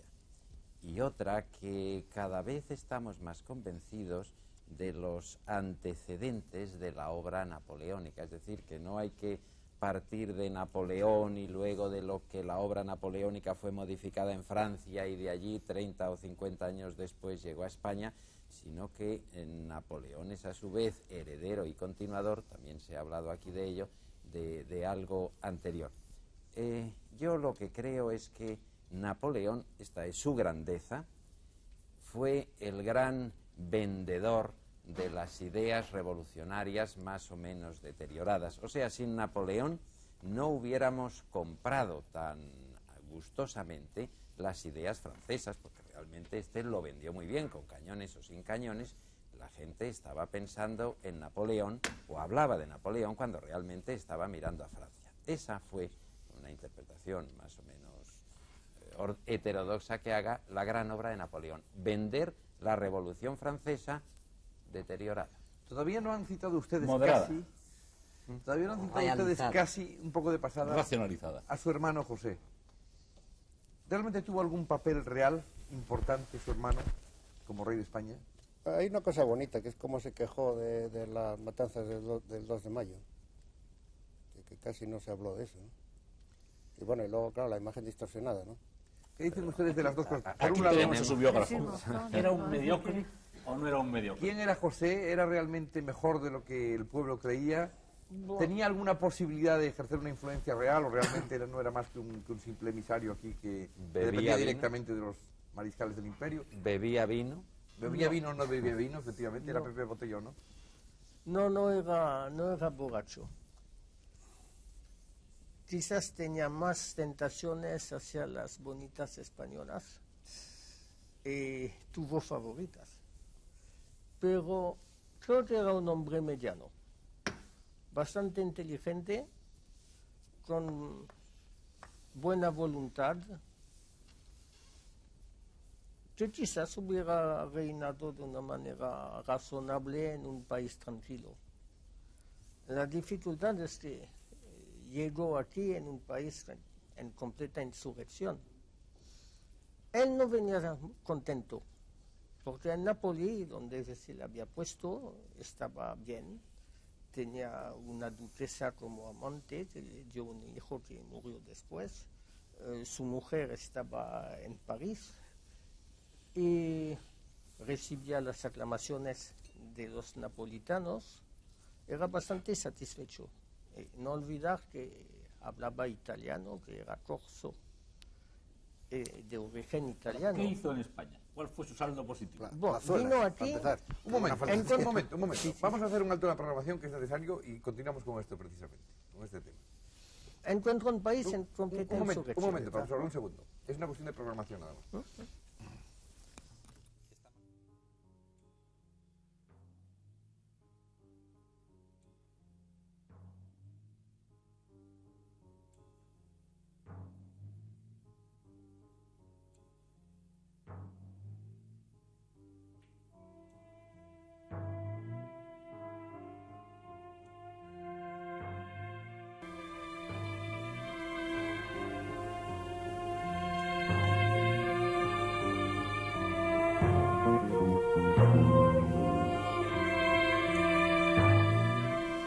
Bien, pues estábamos con José Bonaparte. Aquí se ha continuado mientras tanto discutiendo. Espero que nuestros invitados se den cuenta de que ustedes no los han oído, de modo que tengan que repetir algo de lo que estaban diciendo en estos momentos. Estábamos con José Bonaparte y el profesor Martín decía que era mediano. Sí, era un hombre corriente. Yo hubiera hecho un buen presidente del Consejo General de Córcega. Un buen alcalde de Ribadeo. Sí, Pero lo de la botella, ¿de dónde le vino? O sea, si no era alcohólico, eso fue... Cuando llegó, suprimió tasas sobre los naipes y el vino. Ajá. Y de esto vino... De esto vino lo del alcohol. La leyenda del Pepe Botella. ¿Y tuvo alguna posibilidad de tener realmente poder para gobernar? Bueno, al principio llega un país en insurrección, escribe a su hermano que su gloria perecerá ahí. Después, Napoleón le contesta, soyez gai, sea alegre, tengo tropas, tengo dinero, y las tropas que habían invadido España eran bastante mediocres, lo que explica los reveses del principio. ¿Eran mercenarios? No, eran tropas de los depósitos, algunas sí tenían valor, pero lo que se llamaba la Gran Armée estaba en Alemania todavía. Me gustaría preguntarle por qué, a juicio suyo, cuando se marcha allá, vamos, y llega a Miranda de Ebro es donde empieza a sentirse seguro. ¿Por qué? ¿Por qué precisamente allí? ¿Por qué en Miranda de Ebro es donde empieza a sentirse seguro? ¿Quién? José. Sí. Bueno, José era bastante inquieto sobre la situación política y varias veces escribió describiéndole bastante exactamente. Yo se lo pregunto porque precisamente si por ejemplo el País Vasco tuviera esa independencia o una cosa así, ¿no? Parece ser que la frontera estaría allí, en Miranda de Ebro, cosa que sería bastante incómoda para todos, ¿no? Digo yo, si tiene alguna relación... Sí, en el pacto, lo que se suponía que era la entrega, cuando Fontainebleau. Ahora, ¿hizo algo bueno José primero que podamos decir? Bueno, hizo esto, por lo menos, porque, por ejemplo, Fernando VII, que yo creo que fue, aparte de abyecto, una calamidad. Hombre, le dejó a su mujer hacer el Museo del Prado. ¿Este hombre hizo algo? Creo que vio bastante justo la situación. Después llegó a Madrid y fue para aprender bailén y marcharse otra vez. Con una rapidez que se hacía decir a Napoleón que su ejército parecía dirigida por directores de correo. Y después Napoleón vino en persona después de la entrevista de Erfurt con Alejandro y con el gran ejército es la conquista de Madrid. Después toma los decretos suprimiendo los derechos feudales, la Inquisición, todo esto, sin consultar a José. Y José le envía su abdicación. Esto fue positivo, Y los decretos. Napoleón rehusó, se marchó de nuevo en Francia. Y José hasta 1810 tiene poderes medianos. Pero en 1810 Napoleón dice, la guerra me cuesta demasiado, se debe vivir sobre España. Entonces divide más o menos España en comandancias militares y José se queda en Madrid con una división alemana y sin ningún poder. Hasta 1812 no tendrá. Pasará su tiempo a gritar, a decir que no puede, pero hay una intervención interesante. En 1810 ya Napoleón había cambiado de idea. Quería anexionar el norte de España. Y José le dijo, si tocas a un vil pueblo español, me voy inmediatamente. De manera que defendió más o menos la unidad española. Y después se marchó, cuando en 1812 Napoleón le devuelve los poderes, los mariscales que se consideraban cada uno como un rey en su circunscripción, no querían obedecerle. Por ejemplo, cuando Wellington invadió España, antes de las Arapiles, José llama a Soult, que estaba en Andalucía. Y Soult, a pesar de todo, no quiso moverse y dejó a Marmont se debrouiller. ¿Las juntas funcionaban bien coordinadas o no? ¿O eso era también...? No, creo que la cosa esencial en el fracaso de España es que se quería ocupar un país grande con efectivos que variaron entre 300.000 o lo más 350.000. Imaginad ahora, con los ejércitos que tienen radio, comunicaciones rápidas, helicópteros, los ejércitos tienen dificultades enormes a dominar la guerrilla. Y lo que era cuando la guerrilla era muy fuerte y que había que comunicarse entre Salamanca, Madrid y Sevilla con hombres a caballo o a pie. Es así que cuando se aprendió la paz con Austria después de Wagram, tuvieron que mandar un hombre disfrazado de civil, de paisano, para anunciar la cosa en Madrid. De manera que ¿Del paso de José I queda alguna piedra? ¿Un puente hizo algo? Bueno, no hizo nada. queda en Madrid la plaza de Oriente. ¿Cómo? Las plazuelas, lo llamaban rey plazuelas por eso, porque quitó conventos que estorbaban. La Plaza de Oriente. Sí, casi todas estas plazas pequeñas que hay en Madrid son obra de él. Y las aceras, fue el que puso aceras en Madrid. Ahora, en la Plaza de Oriente yo haría una reserva. Y es que él creó el solar de la Plaza de Oriente, y no la creando un par de construyó. conventos.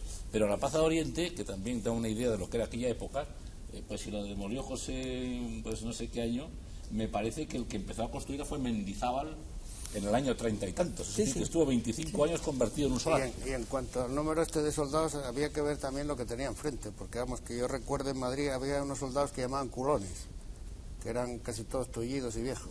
En realidad, ejército regular casi no había nada. Y los generales, pues basta ver pues el empecinado, son gente improvisada, soberbio el empecinado en realidad. O sea, es un tío que tiene realmente una concepción de la estrategia. O sea, porque no es ya una guerrilla contra... No, el tío ya traza sobre el mapa y hace cosas que te dejan... Pero hay zonas liberadas, quedan zonas liberadas. Sí. En este periodo. ¿Qué zonas Hubo liberadas? Galicia que fue invadida y después liberada. Y, Había bueno, la Cádiz, región de y no, Galicia y Asturias mandaban barcos. Murcia, Cartagena nunca fue ocupada. Pero Cartagena nunca fue ocupada. no. Esta región, Murcia, hubo 2 incursiones, pero inmediatamente las Ahora lo de las tropas se juntas. retiraron. Yo seguí la ruta de las juntas de Asturias del principio, ¿no? Por los montes. Y es algo espeluznante. Vete hoy todavía a las lagunas de Saliencia. Es decir, no hay todavía ni carreteras, ni luz eléctrica, ni nada. Vamos, por los picos de Europa seguí todas las Es algo tremendo como iban escapando. O sea, que desde ahí no podían ni mandar nada ni hacer nada. Están continuamente en fuga. Vamos, hoy se reúnen aquí, mañana en una aldea remota y así. Cosa tremenda, ¿no? Bueno, ¿y qué pasa después? ¿Qué pasa después? ¿Con Napoleón o con nosotros? Con nosotros. O sea, lo de las secuelas que hablábamos al principio. Quedamos ilustrados. Yo podría empezar ¿Quedamos con un poco ilustrados? Yo podría empezar con una. Y es que Napoleón nos enseñó aquí a pelearnos todos contra todos.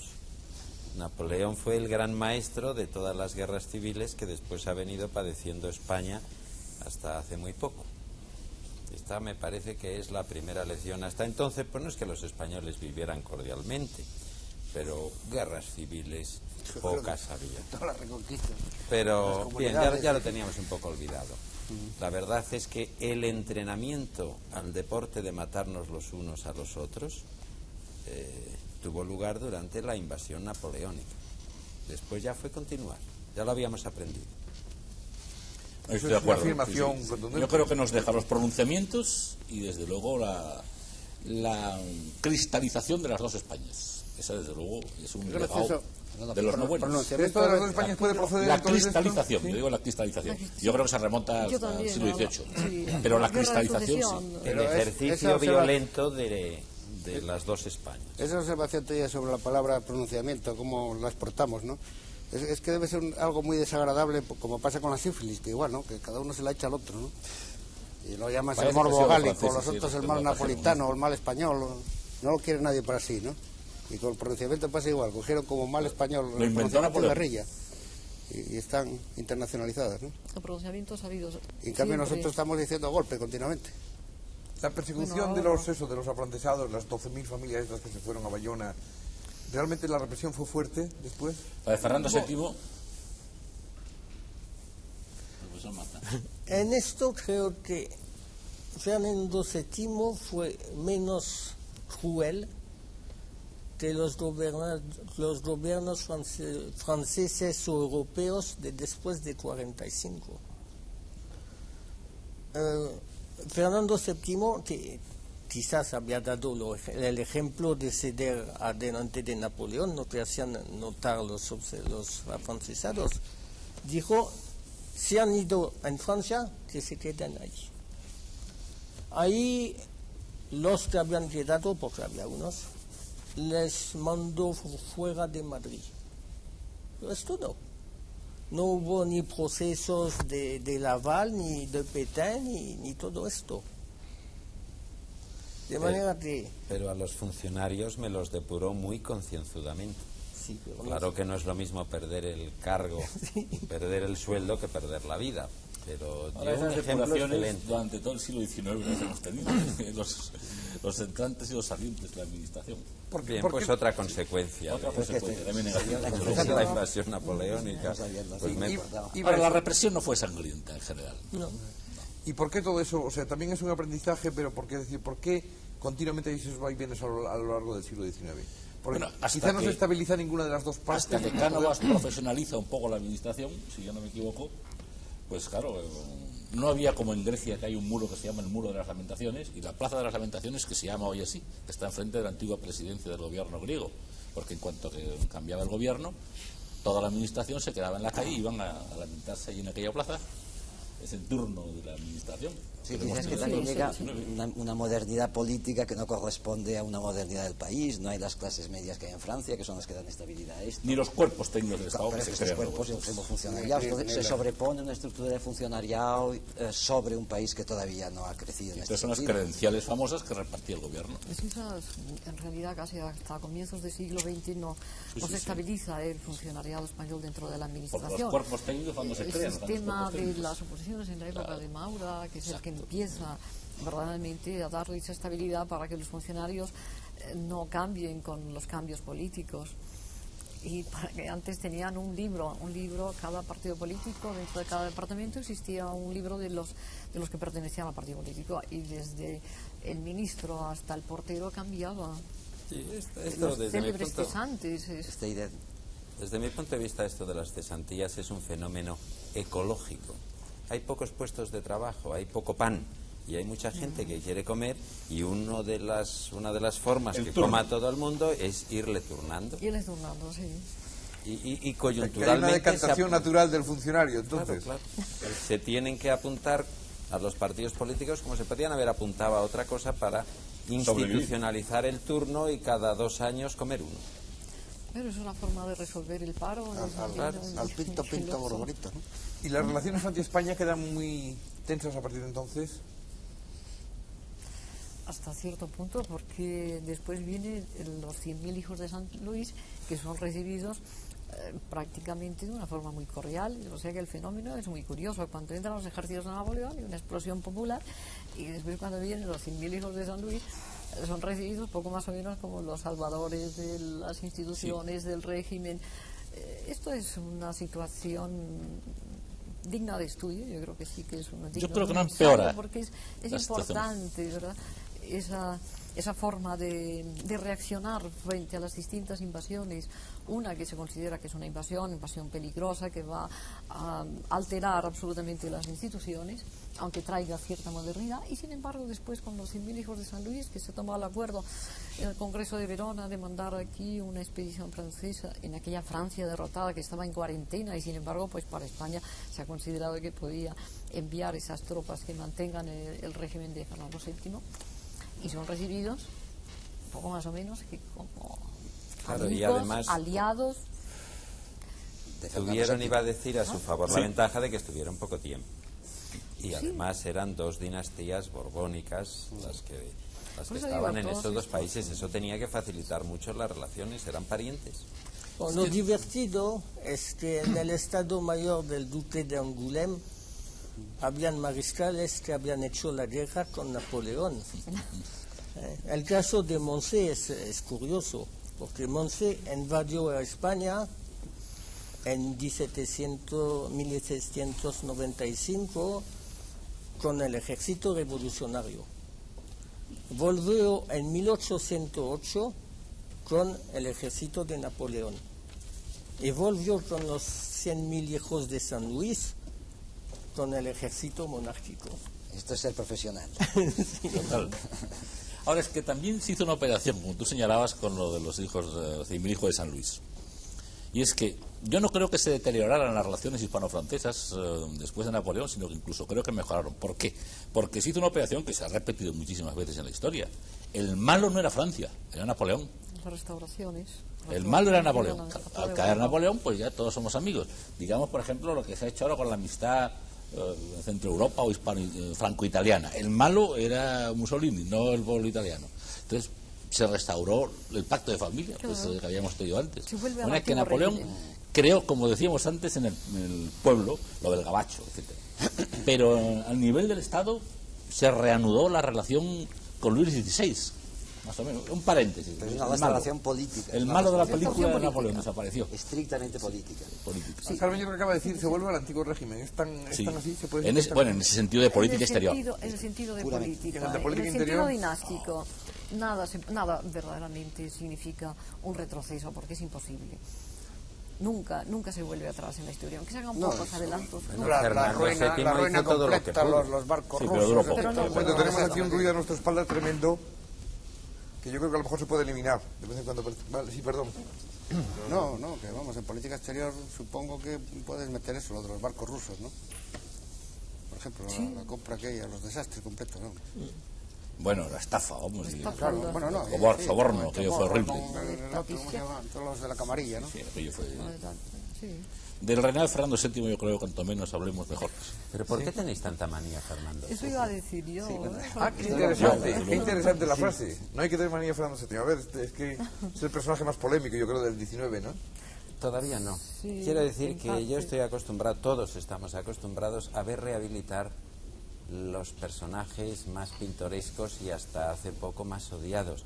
Y a mí se me da que dentro de poco algún historiador profundo rehabilitará a Fernando VII. Ya lo ha habido, ¿eh? Ya lo ha habido. Ya empieza. Izquierdo.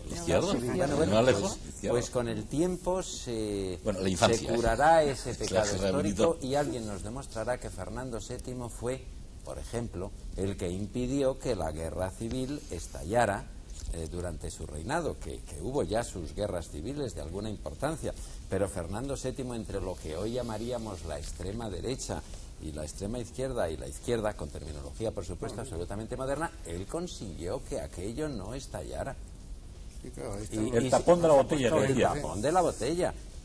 Y en cambio su viuda pues no pudo impedirlo.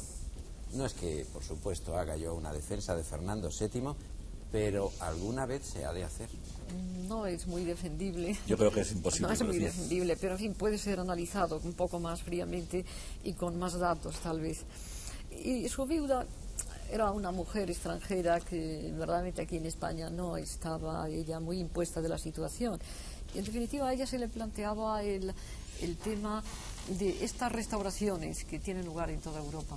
Pero estas restauraciones al estilo de las viejas monarquías legitimistas o bien ese otro tipo de monarquía democrática parlamentaria que se piensa que puede estar mejor representado por otras ramas de una misma dinastía, como por ejemplo sucede en el caso de España, como sucede también en la misma Francia, como sucede en Portugal. Es decir, todos aquellos aspirantes al trono, y de hecho Isabel II, de acuerdo con la legislación, tenía que haber estado marginada de la sucesión de Fernando VII. ¿Qué representaba para el liberalismo español? Precisamente esa, digamos, constitucionalidad a la que las viejas monarquías se resistían. Entonces Fernando VII defiende los derechos de su hija, y los defiende no tanto porque piense que es la que va a realizar esa reforma de una monarquía parlamentaria o una monarquía constitucional, sino porque en definitiva es su hija y quiere que sea su heredera. ¿Qué les parece si pasamos a las preguntas que hoy, como anunciábamos al principio, ha preparado la redacción, puesto que es uno de estos escasos programas de La Clave grabados? Hay un único tema que me gustaría que lo dijéramos hoy antes de retirarnos sobre Napoleón, porque también nos da perspectiva histórica, y es el siguiente. Bueno, hoy hablar de Napoleón en Francia, pues en fin, es hablar de un mito. Ahora, es un mito relativamente moderno en Francia, porque desde la batalla de Waterloo hasta que los restos de Napoleón vuelven a Francia, la leyenda negra que los franceses montan sobre Napoleón es atroz durante 25 años. De manera que de este Napoleón lo que se escribe es ¿alguien concretamente que sea el que comience la reivindicación del napoleonismo? Stendhal, yo creo que en su vida de Napoleón es el primer libro en el que se empieza a hacer, no presentarle como el malo de la historia de Francia. Y Luis Felipe políticamente. Luis Felipe, pero claro, Luis XVIII, bueno, el rencor hacia Napoleón es terrible, y Carlos X también. O sea que hay dos reinados en los cuales a Napoleón, como diría el evangelista, nec nominetur invobit, es que no se le puede mentar, porque es la bicha política, intelectual, moral, etcétera, de Francia. Y de pronto, pues un día los franceses dicen: usted, vamos a ver las cosas con un poco, y entonces se convierte en el Arco de Triunfo y se convierte en el Mausoleo de los Inválidos. La verdad es que los franceses lo tienen en un gueto durante un cuarto de siglo. Sí, pero después viene el Segundo Imperio, y el Segundo Imperio francés viene precisamente por el de nombre. Es que hay dos Francias. De la dinastía, por lo menos. También. También dos Francias. Se habla siempre de dos Españas, pero hay dos Francias. Hay dos Francias, por lo menos. Hay dos Francias que son separadas desde la Revolución Francesa. Con mejores Las cojines Juanes, que los nosotros. Juanes, ¿no? También han hecho bastantes guerras civiles durante el siglo XIX. Entonces, al final del reinado de Napoleón, en 1814, hay una gran parte de la población que está contra él porque es el ogro de Corso, el hombre que pedía cada año su ración de jóvenes soldados. A tal punto que cuando, después de la abdicación, se fue a la isla d'Elbe, se vistió para cruzar Provenza de oficial austriaco. Tan tenía miedo del pueblo. Pero había, de otra parte, los oficiales jóvenes, los viejos soldados que seguían teniendo una admiración fanática para el emperador. Fueron ellos que hicieron la vuelta de la isla d'Elbe, que se terminó en el desastre de Waterloo. Y durante el reinado de los Borbones, que naturalmente oficialmente eran contra Napoleón, era el usurpador, había una parte de la población, sobre todo los militares, los burgueses medianos, que quedaban admiradores de Napoleón. Y fueron estos que hicieron los complotes contra Luis XVIII, que hicieron la revolución de 1830. Y Luis Felipe representa una especie de vuelta de esta capa de los oficiales de Napoleón. Si se mira, hubo entre su personal política el general Sebastiani, el mariscal Soult, el antiguo vicerrey de Andalucía, etc. Y los que conquistaron Argelia fueron hombres como Clausel, Damrémont, Vallée, que todos salían del ejército de Napoleón. Por eso Luis Felipe buscaba una CIS. Una rehabilitación. Tuvo la idea de llevar las cenizas de Napoleón en París. Vamos a pasar a las preguntas, que el tiempo ahora ya se nos va quedando corto. José Luis Merino, a ver con las preguntas de la redacción. A ver si hay cuestiones que aquí todavía no han sido tratadas. Buenas tardes. Para el señor Fernández de la Mora, que ha hablado de la amortización como algo de influencia francesa, le preguntamos si cree que era Mendizábal un político de ideas napoleónicas. Mendizábal era ciertamente un progresista, un hombre influido por la Revolución Francesa, y en la medida en que lo era, pues era un hombre, claro, el eco napoleónico pues estuvo en toda su obra, vamos. Yo personalmente tengo una visión muy negativa de la figura de Mendizábal, porque creo que la desamortización, aparte de, primero que se hizo muy mal, lo cual ya es un hecho bastante grave, que se podía haber hecho mejor o peor.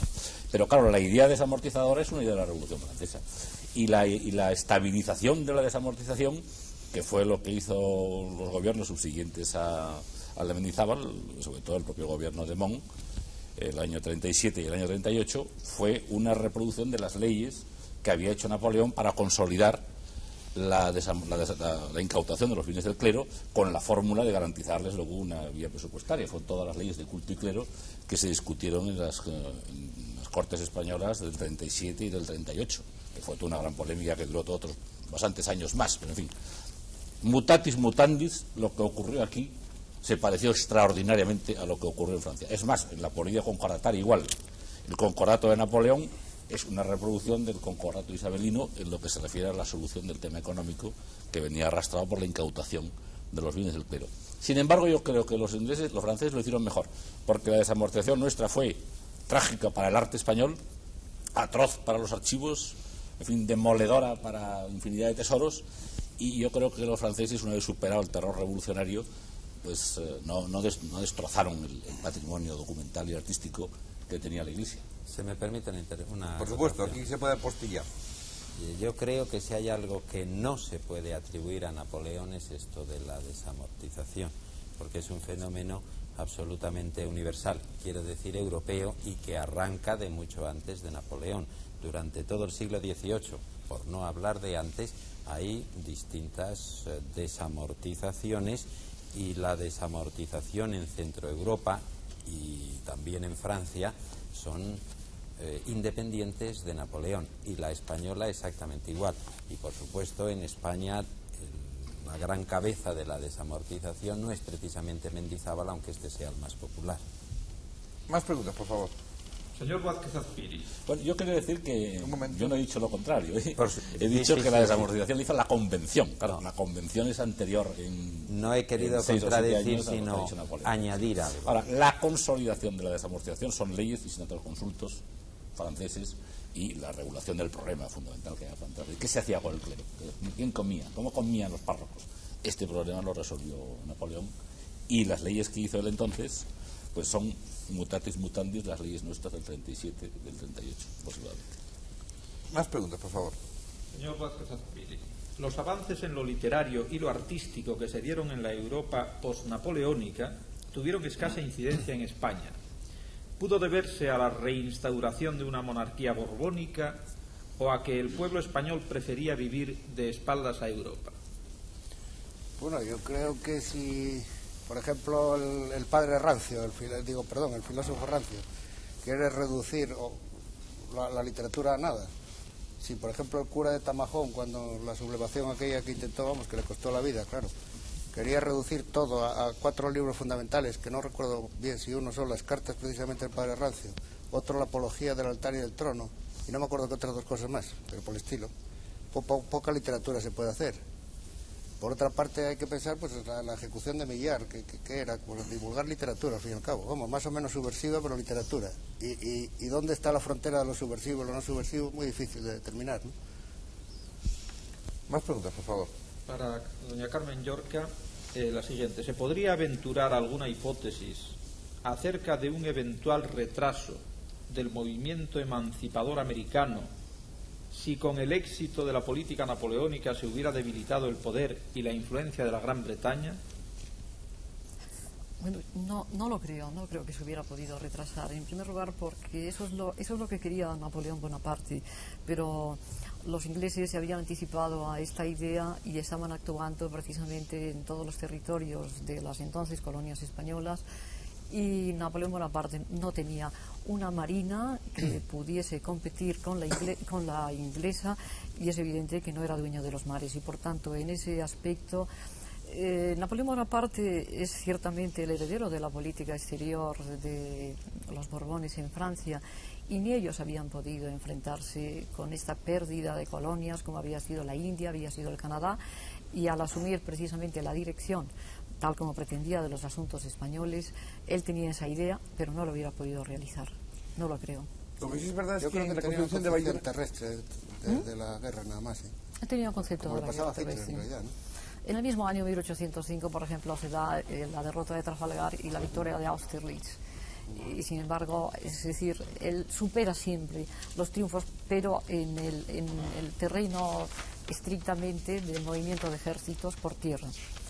El mar no le pertenecía. Probablemente que, por ejemplo, todo eso de la Luisiana y todo eso, eso sí iba Todo. a desaparecer barrido. Vamos, No, como por fue, ¿no? esa indiferencia, qué indiferencia le vende a los Estados Unidos toda la parte de la Florida, digo, de la Luisiana, se la ha vendido por 15 millones.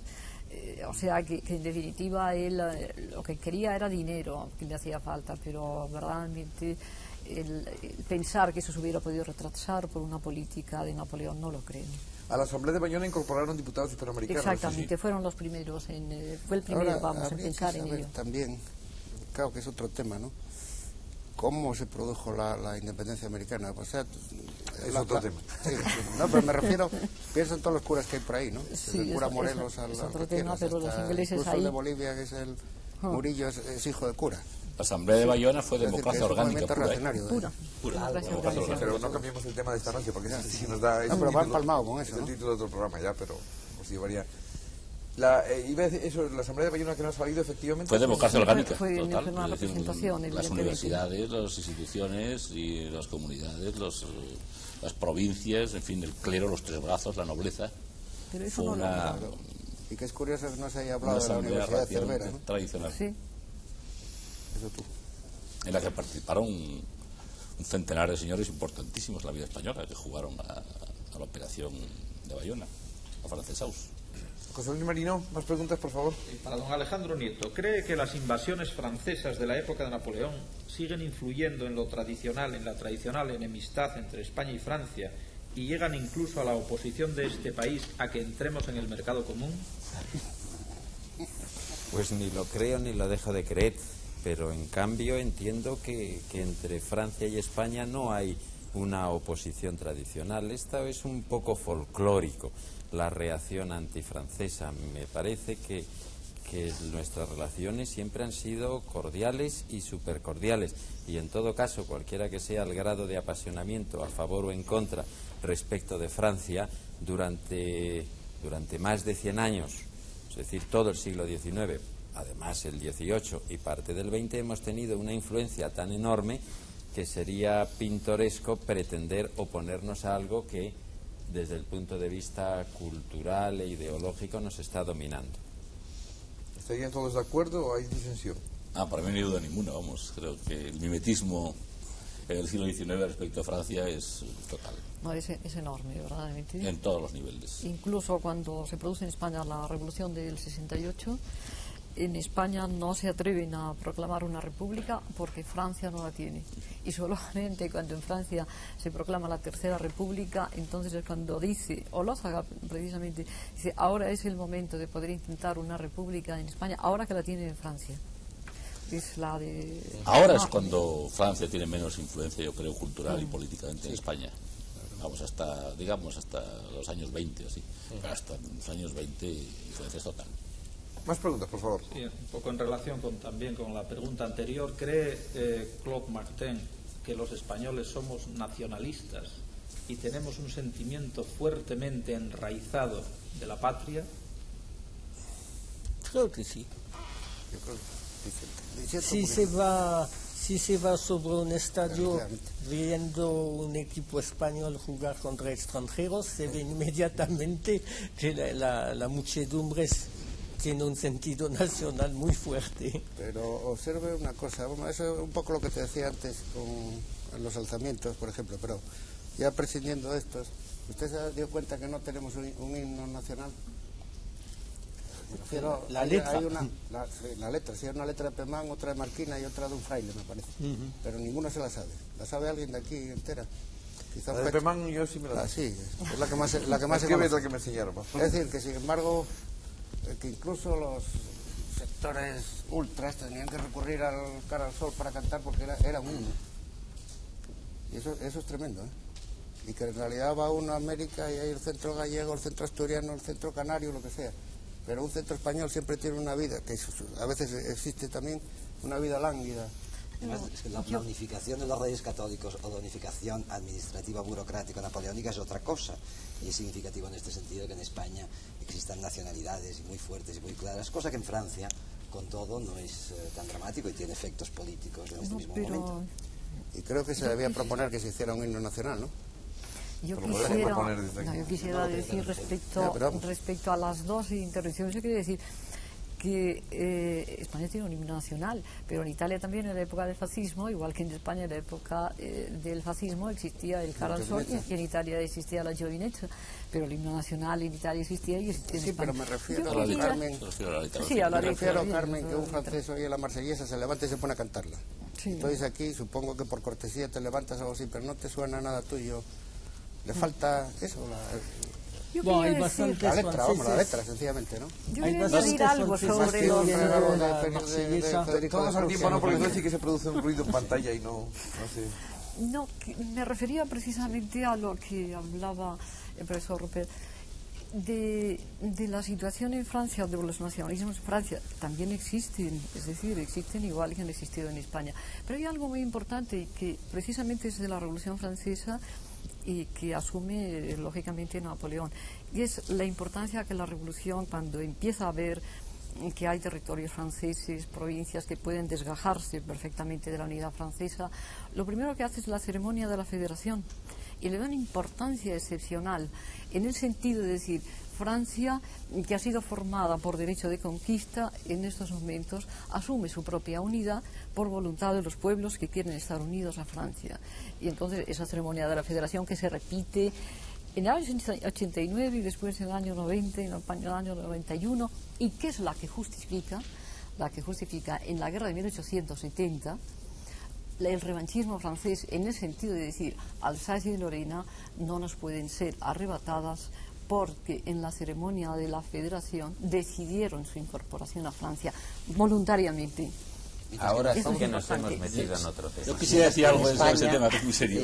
En España, durante más tiempo, muy pocos minutos, durante más tiempo, el nacionalismo se apela a la natura y no a la cultura. Sí. Se apela a la diferencia étnico-espacial más que a la opción. Yo creo que estamos en un momento en España donde se está cambiando precisamente de este nacionalismo romántico a un federalismo. A una decisión voluntaria de los pueblos de mantener que en este país existe clarísimo en unos lugares y en otros no. Y que además habría que explicarlo con claridad a la gente, ¿no? Sí.